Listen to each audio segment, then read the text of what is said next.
बड़ौदा के पास एक गांव के कृष्ण भगवान के परम भक्त मनसुख मास्टर जी स्कूल में बच्चों को बहुत अच्छे से पढ़ाते। अच्छी शिक्षा के साथ साथ बच्चों में अच्छे संस्कार देते। प्रभु का हर पल चिंतन करते रहते। मनसुख मास्टर जी हर पूनम को ठाकुर जी के दर्शन के लिए जाते। स्कूल में उन्होंने बच्चों को इतना होशियार बना दिया था कि जिस दिन मास्टर ठाकुर जी के दर्शन के लिए जाते, उस दिन विद्यार्थी में से ही कोई एक बाकी स्कूल के विद्यार्थियों को बहुत अच्छी तरह से पढ़ाता। इस प्रकार अच्छी तरह से स्कूल की नौकरी और ठाकुर जी की भक्ति से मनसुख मास्टर जी का जीवन अच्छा चल रहा था। गांव के कुछ ईर्ष्यालु लोगों ने बड़ौदा के शिक्षा अधिकारी से मनसुख मास्टर जी की शिकायत की। हमारे गांव के मास्टर जी बच्चों को पढ़ाने के बदले ठाकुर जी के दर्शन के लिए चले जाते हैं, जिससे बच्चों की पढ़ाई खराब होती है। अधिकारी स्कूल आए। मनसुख मास्टर जी स्कूल में हाजिर थे और स्कूल की प्रार्थना और बच्चों की पढ़ाई और संस्कार देखकर जांच अधिकारी बहुत खुश हुए और इनाम देकर गए। गांव के लोगों को जब इस बात का पता चला तो सभी ने निश्चय किया फिर से शिकायत की जाए। इस बार स्पष्ट शब्दों में पूनम के दिन जांच की जाए, ऐसा लिखा गया, जिससे मास्टर जी हाथों हाथ रंग पकड़े जाएं। इस बार शिक्षा अधिकारी स्वयं जांच के लिए आए। इस बात पर जोर दिया गया। पूनम के दिन सुबह की पहली ट्रेन में मास्टर जी ठाकुर जी के दर्शन के लिए गए। दूसरी ओर ठीक 11 बजे स्कूल में जांच के लिए शिक्षा अधिकारी साहब गांव में आए। गांव के लोगों ने शिक्षा अधिकारी साहब का स्वागत किया।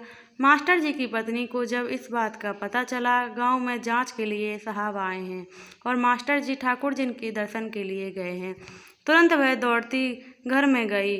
ठाकुर जी की मूर्ति के सामने दीपक जलाया। ठाकुर जी से कहने लगी, रण छोड़, मेरे पति की नौकरी चली जाए उसकी मुझे कोई चिंता नहीं, पर कल सुबह जब यह बात सभी को पता चलेगी कि आपके दर्शन करने गए मास्टर जी की नौकरी चली गई, तो आप पर कौन भरोसा करेगा। हे ठाकुर जी, हमारी लाज रखना। दूसरे ही क्षण ठाकुर जी की मूर्ति में से साक्षात ठाकुर जी अपने भगत की लाज रखने के लिए मनसुख मास्टर जी का रूप धारण कर गांव के स्कूल में बच्चों को पढ़ाने लगे। जैसे ही गांव के लोग और शिक्षा अधिकारी गांव जांच करने के लिए आए, उन्होंने देखा मास्टर जी आंख बंद करके कृष्ण की प्रार्थना गा रहे हैं और बच्चे उतनी ही सुंदरता से उनके पीछे पीछे गा रहे हैं। प्रार्थना पूरी होने के बाद मास्टर जी के रूप में आए भगवान ने कहा, साहब मुझे पहले खबर कर दी होती तो आप सभी के स्वागत की अच्छी तैयारी करता। बच्चों की शिक्षा और संस्कार देखकर शिक्षा अधिकारी साहब बहुत खुश हुए। साहब ने मास्टर जी को इनाम देने की घोषणा की। साहब खुश होकर बड़ौदा जाने के लिए रेलवे स्टेशन पहुंचते हैं। अचानक सामने ठाकुर जी का दर्शन करके मनसुख मास्टर जी ट्रेन से उतरे। मनसुख मास्टर जी को देख साहब चौंक गए। मास्टर जी भी साहब को देखकर घबरा गए। घबराते हुए कहने लगे, साहब मुझे अगर पता होता कि आप आज आने वाले हैं तो मैं ठाकुर जी के दर्शन के लिए नहीं जाता।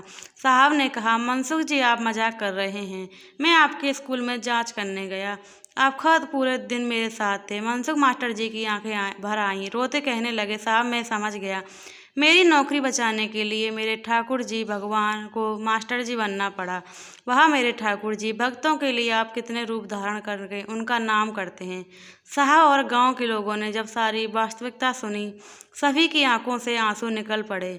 मनसुख मास्टर जी ने तुरंत एक कागज निकाला और उस पर अपना इस्तीफा लिखकर देते हुए बोले, मेरे बदले मेरे ठाकुर जी को नौकरी करनी पड़े, ऐसी नौकरी मुझे नहीं करनी। साहब ने और गांव वालों ने बहुत समझाया।